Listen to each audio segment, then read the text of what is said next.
Welcome to ICF Borehamwood. Pastor's Peace in the new year of 2021 starts with a new theme called Mankind's Future.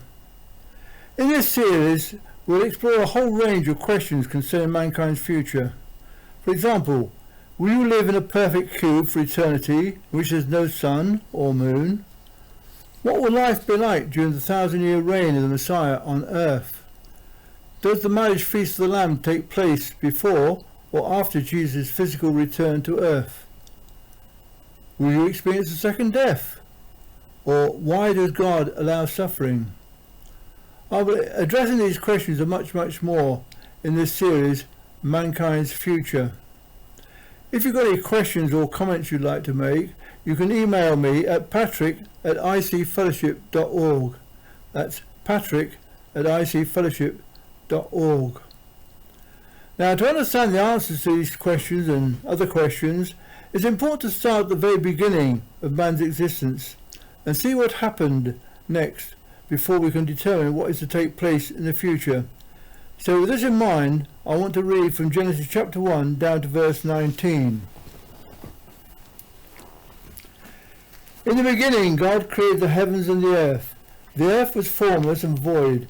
Darkness was over the surface of the deep, and the Spirit of God was moving over the surface of the water.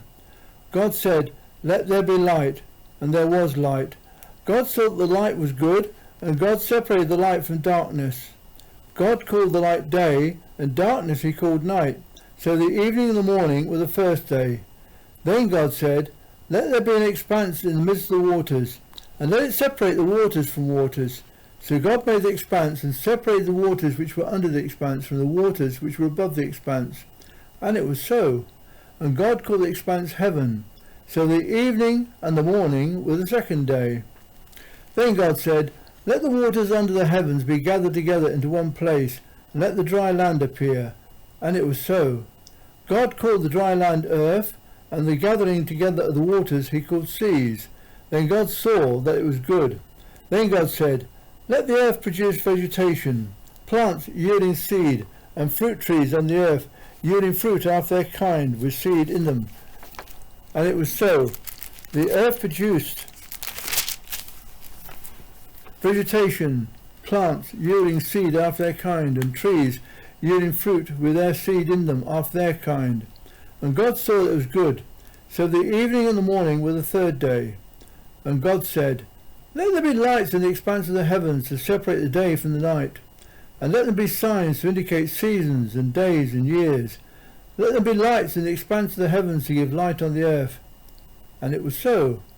God made two great lights, the greater light to rule the day, and the lesser light to rule the night. He made the stars also. Then God set them in the expanse of the heavens to give light to the earth, to rule over the day and over the night, and to divide the light from the darkness. Then God saw that it was good. So the evening and the morning were the fourth day. Now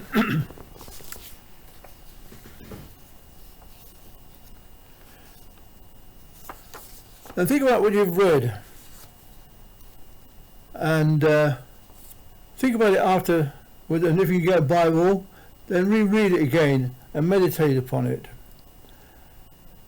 And I want you to think about the things that you'll notice when you read it for yourself. And here are just some few thoughts for you to consider. Firstly, God does not attempt to prove his existence. As Psalm 14 verse 1 says, "The fool has said in his heart, there is no God." Genesis begins with an account of creation. If you think of the heavens, the Apostle Paul says, "One star differs in glory from another." How did Paul know? When I look at the stars, they all appear much alike. But astrology has shown that they don't all rotate the same way even. Not all are the same colour. And there's a whole load of other differences between the different stars. And what about the incredible complexity of the fauna and the flora? Or if you like, animals and plants. Atheists would have us think that an inanimate object grew in complexity until it became a man. Yet the second law of thermodynamics tells us, as does your own observations, that objects decay and do not grow more complex.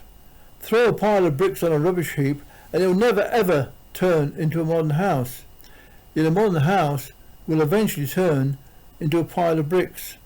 Everything in nature screams out that it had a designer, and it goes from the complex to the simple. In other words, it decays. The atheist might point out that in the Bible plants were made before the sun, and plants need light, but they overlook the fact that God created light on the first day. He didn't need the sun. In any case, plants deprived of light for one day, they're not going to die. And I wonder if you notice the fact that the Bible, right at the very beginning of that reading, refers to the Spirit of God hovering over the waters. And then the very next verse, the word is spoken. John's Gospel, which is in the New Testament, in chapter 1, verse 1 says, "In the beginning was the Word, and the Word was with God, and the Word was God. He was in the beginning with God." To understand how the Word can be both with God and also be God, you'll have to wait for a future episode. But we're introduced to the knowledge that God is complex. We speak of a bunch of grapes, for example, and immediately we are using both the singular and the plural to describe the same thing. Likewise, God is preparing us to understand that God is one, yet is also a triune being. That is to say, a Trinity. And so next time we'll explore some more of what Genesis chapter 1 and 2 has to teach us. And until then, may God bless you as you meditate on what you've heard today.